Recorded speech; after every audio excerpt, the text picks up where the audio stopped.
Dwayne Johnson, The Rock, the final boss.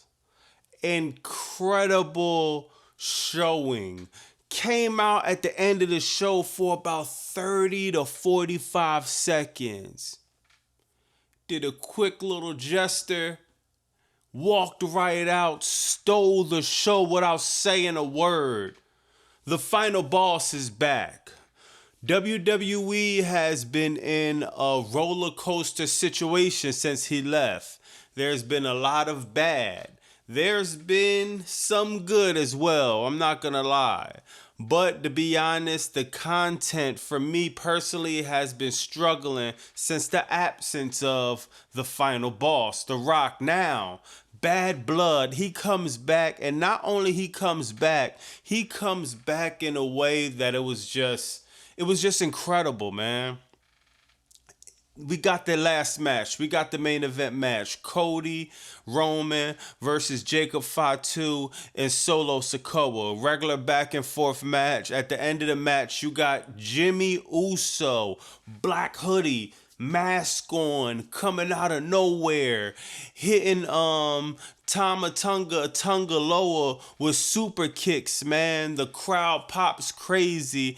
And how creative done this. How Lee Fitting, Paul Levesque, and the other guys that creative done this was a hell of a job. I'm on here, I'm shitting on creative a lot, man. I'm giving them a hard time a lot.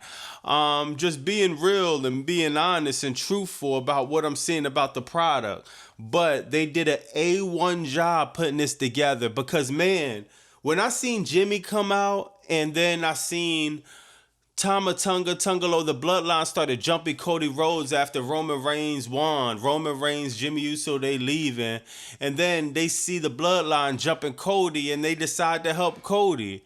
And I'm like, this is how the show's about to end. I literally have in my mind like, yo, all right, when I do the YouTube video tonight, I'm going to fucking rant of how the fuck does the final boss not show up? He's in Georgia, man. Everyone was on their fucking feet, on the tip of their fucking seat or toes or however you want to say it, waiting for Dwayne Johnson to come out of nowhere, and we really thought we wasn't going to get it. They played us perfectly, man. I've been watching this shit for over 30 years, and I fell for it.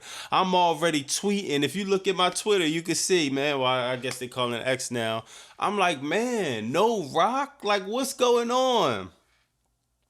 He finally shows up. Cody Rhodes looks petrified. Roman Reigns is looking intrigued. Dare I might say, you could sprinkle a little bit concerned in there, man. Even the new Bloodline, they like, oh shit, they left out the stands if I'm not mistaken, man. They like, we got to get out the final boss way. This is incredible. This is writing. This is cinema. This is exactly what the WWE needed. And I have to give a great shout out to the WWE creative team for this. It was very well put together. The whole Bad Blood situation was put together. We're going to go over the show quickly because I know a lot of y'all probably already know who won and lost. I'm going to give my opinion on everything right now, man. To set the match off was the Hell in a Cell. You got Cody Rhodes. You got Drew McIntyre and CM Punk.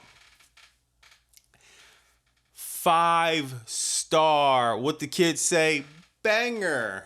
This was one of them. This was one of them. For me, I'm like, yo, it's no way that these two men are going to do anything like Shawn Michaels and Undertaker. They're not going to do anything like Undertaker and Mankind. And I was 100% wrong, man. These two men, they got in that cell, man. And they not only just had a bloody, gory, fucked up match, man. They told a story throughout the match. In what world that we see a black velvet bag and fucking beads fall out, not thumbtacks, and we're satisfied. We're actually happy. This is the importance of storytelling in wrestling. This is why I be on here ranting. This is why I be on AWS. Storytelling is the heartbeat of professional wrestling, period.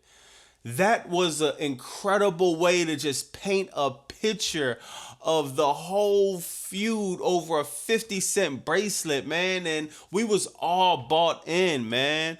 Drew McIntyre took the bump of the night. I hope he's okay. When he missed the Claymore, fell on the steps, man, I hope he didn't damage his back. He took that for us fans, and I appreciate that, man. Just how he looked.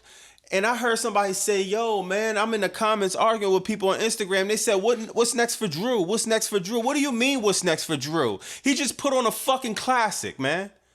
What's next for Drew? A title. The top of the food chain. He just signed a multi-million-dollar deal. Drew McIntyre is okay. When you got storylines like this, it don't matter who wins or who loses, yo. Storylines this good, we don't need a loser or a winner. We don't need to know who the fuck walks out with the championship. That don't matter. The story was told, and man, I just appreciate both of them for that, man. We gonna move on. You had Nia Jax versus Bayley. Now, I see a lot of people in the comments where it's complaining about how many botches there were and it looked a little bit sloppy. I'm here to tell you right now, fuck all of that, bro. Nia Jax is a master at ring psychology. I'm telling you that right now, man. Her getting up like the Undertaker, just her walking down in the ring all red. Like, are you serious? Like, male or female, Nia Jax is one of the most believable characters on this roster. It's not even close, bro. When Nia Jax comes out, she really embodies the unstoppable force or the irresistible force. I can't remember her phrase, but man, she really embodies that persona, man. We believe it. For her to go out there and people giving her shit because she tried to hurricane, it didn't look the cleanest. I don't give a fuck about that, man. These two women did a great job. Let me touch on Bayley. Bayley used to be my favorite wrestler. Not women or men. The old Bayley. I love the old Bayley. That used to be my favorite wrestler back in the day at NXT, man. Bayley, incredible job. I don't like the role model character that much, but man, when you talk about that in-ring performance, when you talk about Bayley and what she does in that square circle, it's not up for debate, man. One of the 4 horsewomen, one of the greatest women to lace up them boots. I think they did a good job, man. Was it a perfect match? No. But the story was told. And more than that, the ending was fucking nailed perfectly. Tiffany Stratton coming in and doing all of that. Then Nia Jax, she hit her with the fucking Samoa splash from like the second row. Bayley looked like she got hit by a fucking Mack truck, man.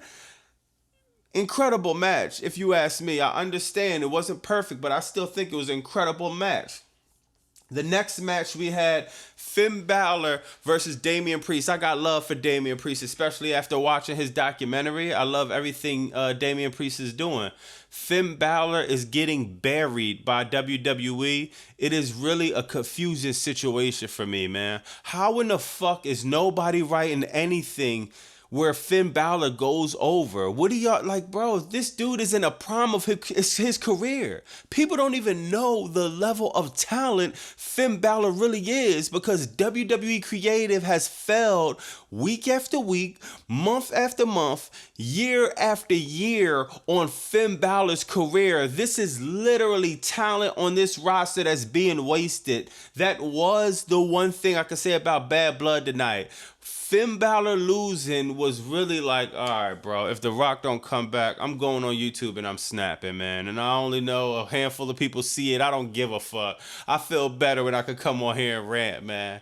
The Rock came back, so I couldn't do that. It was a good show. But man, Finn Balor loses. So what do we do with Finn Balor now? He can't get a win. He's a fucking part of the tag team championships that never defends their titles. You should have kept the fucking belts on whoever the fuck. Give them to the Street Profits. Do something, bro. Finn Balor, bro, is so underrated. Is so underappreciated.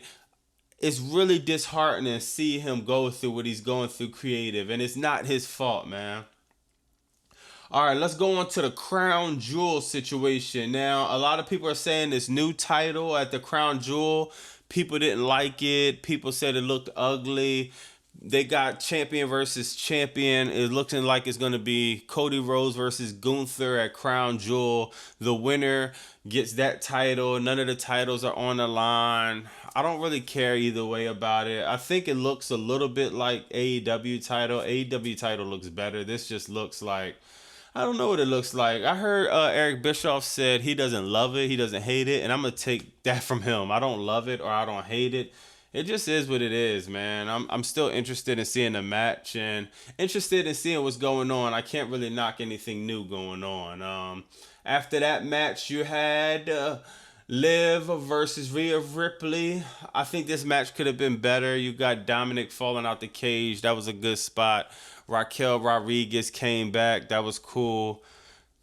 Nothing really, man. I predicted Liv Morgan was gonna win. Everybody knew Liv was gonna win. She needs the title more than Rhea Ripley. Rhea Ripley's so over. It does look like Rhea Ripley lost some weight though. She just looked like she's leaner, man. She was like more muscular. I felt like before.